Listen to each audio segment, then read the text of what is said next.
Bonjour à tous. Aujourd'hui, on va se pencher sur une question vraiment importante. Une question que franchement beaucoup de personnes se posent à un moment ou à un autre. Pourquoi suis-je musulman? C'est tout à fait normal de se la poser. Alors explorons ça ensemble pour y voir un peu plus clair. Souvent, la première idée qui nous vient en tête, c'est celle-là, n'est-ce pas? On grandit dans une famille musulmane, on apprend les prières, on fête les mêmes fêtes, et c'est logique de se demander si on croit simplement par habitude. C'est une réflexion très saine en fait. Et ce qui est vraiment formidable, c'est que l'islam ne nous dit pas de mettre ces questions de côté. Bien au contraire. Il nous encourage à réfléchir, à chercher à comprendre. L'idée, ce n'est pas de suivre aveuglement, mais de construire une foi solide, qui vient du cœur, mais aussi de la tête. D'ailleurs, regardez ce verset du Coran dans la sourate Al-Baqarah. Il est très direct. Il nous met en garde contre le fait de dire « on fait comme ça parce que nos ancêtres faisaient comme ça ». Le verset nous pose une super question. Et si nos ancêtres n'avaient pas tout compris? Ça nous invite vraiment à chercher les réponses pour nous-mêmes. Donc le point essentiel, il est là. La foi, ce n'est pas juste répéter des choses sans savoir pourquoi. Le vrai chemin, celui qui rend la foi forte et personnelle, c'est de chercher à comprendre pourquoi on croit. Et ce verset de la sourate An-Najm vient encore renforcer cette idée. Il nous dit de ne pas baser notre foi sur des simples suppositions ou sur ce qui nous arrange. Au contraire, une guidée claire nous a été donnée et notre rôle, c'est de la découvrir et de la comprendre. Et pour nous montrer comment faire, on a un exemple absolument magnifique dans le Coran, l'histoire du prophète Ibrahim, que la paix soit sur lui. Toute sa vie est un véritable voyage de questionnement pour trouver la vérité. Alors, comment ça commence pour Ibrahim? Eh bien, c'est très simple. D'abord, il a observé ce que les gens faisaient autour de lui. Ils adoraient des statues. Ensuite, au lieu d'accepter ça sans réfléchir, il a osé poser une question toute simple mais très puissante. Et enfin, cette question l'a mené à une conclusion logique. Et voici ce fameux dialogue tiré de la sourate Al-Anbiya. Ibrahim demande « C'est quoi ces statues ?» Et la réponse est exactement ce qu'on a vu avant. Nos ancêtres faisaient ça.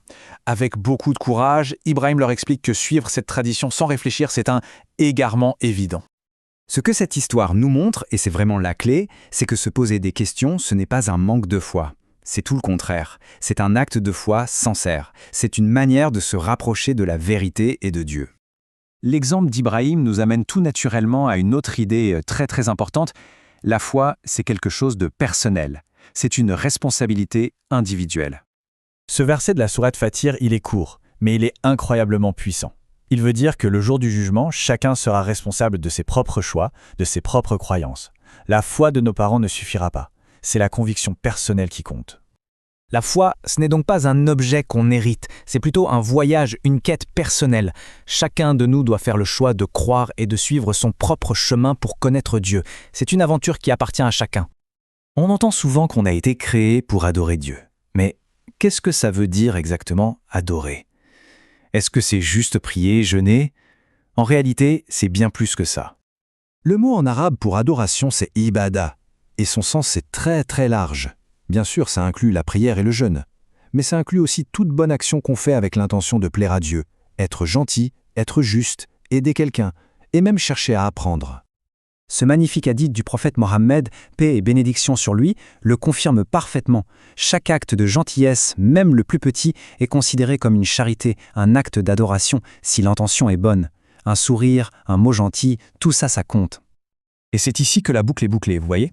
Si l'adoration englobe toutes les bonnes actions, alors le fait même de se poser des questions, de lire, d'apprendre pour mieux comprendre sa religion, eh bien c'est une forme d'adoration en soi. C'est une excellente façon de se rapprocher de Dieu. Ce verset de la sourate Mohammed pose une question très forte. Il nous invite à utiliser notre intelligence, à ne pas avoir des cadenas sur le cœur. C'est une invitation directe à réfléchir, à méditer profondément sur le message du Coran. En conclusion, s'il y a une chose à retenir, c'est celle-ci. La question « Pourquoi suis-je musulman ?» n'est pas une question à éviter. Au contraire, c'est le point de départ d'un merveilleux voyage personnel. La foi est une aventure, une découverte, une relation unique que chacun construit avec Dieu.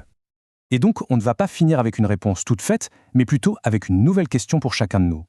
Maintenant qu'on sait que questionner, c'est une bonne chose, par où commencer? Quelle est la première chose qu'on aurait envie de mieux comprendre sur l'islam? C'est le premier pas d'un cheminement qui est propre à chacun.